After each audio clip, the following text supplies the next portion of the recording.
परमात्मा निर्गुण निराकार भी है और परमेश्वर अनंत गुण गण निलय भी है।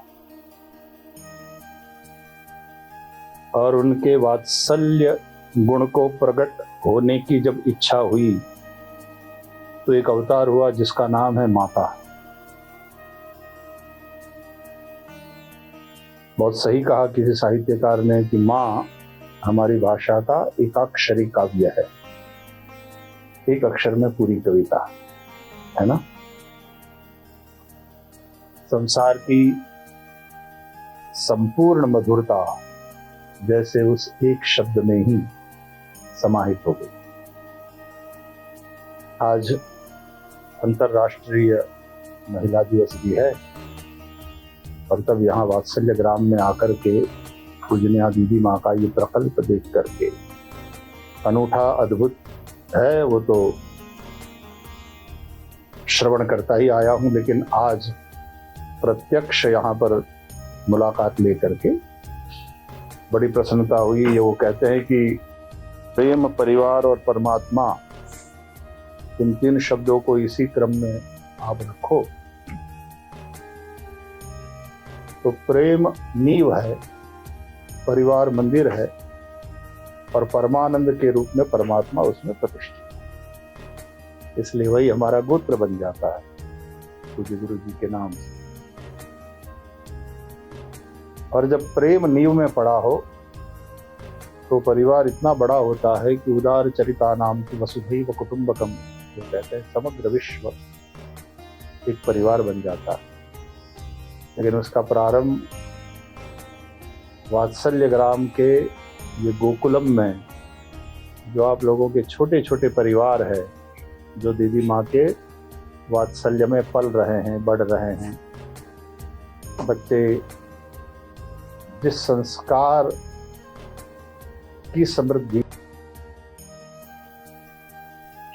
बात केवल शिक्षा की नहीं है, बात केवल लिटरेट करने की नहीं है, लेकिन वो जो कैरेक्टर बिल्डिंग की बात है वो दीदी माँ जैसे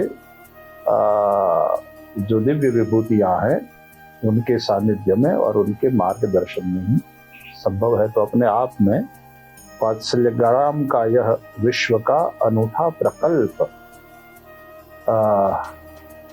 एक रोल मॉडल की तरह बनेगा। इस प्रकार के वर्तमान में जो निवासी स्कूल्स हैं, विद्यालय, और ये केवल विद्यालय की बात नहीं, यहाँ तो पूरा एक परिवार है, तो बहुतों को प्रेरणा देने वाला यह प्रकल्प है। बहुत समय से मुझे यहाँ आने की इच्छा भी थी, दीदी माँ का स्नेह निमंत्रण भी था, एक दो बार मैंने प्रयास भी किया, लेकिन हम लोगों को भगवान ने अपनी वो कथा वाली सेवा में लगाया है तो निरंतर परिभ्रमण चलता रहता है। तो कभी मैं यहाँ हूँ तो दीदी माँ कहीं बाहर कथा की सेवा के लिए गई हैं, लेकिन अब की बार यह संभव हो पाया और वो आज के दिन संभव हो पाया, उसका मुझे विशेष आनंद है।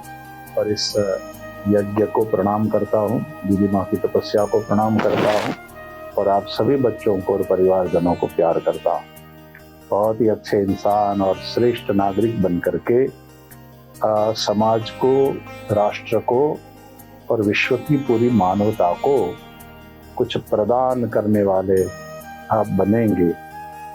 पेड़ों को थोड़ी कहना पड़ता है फल दो, है ना, पौधों को थोड़ी कहना पड़ता है गुलाब का पौधा है तो गुलाब दो, तो देना उसका स्वभाव है और उसी में उसकी सार्थकता है।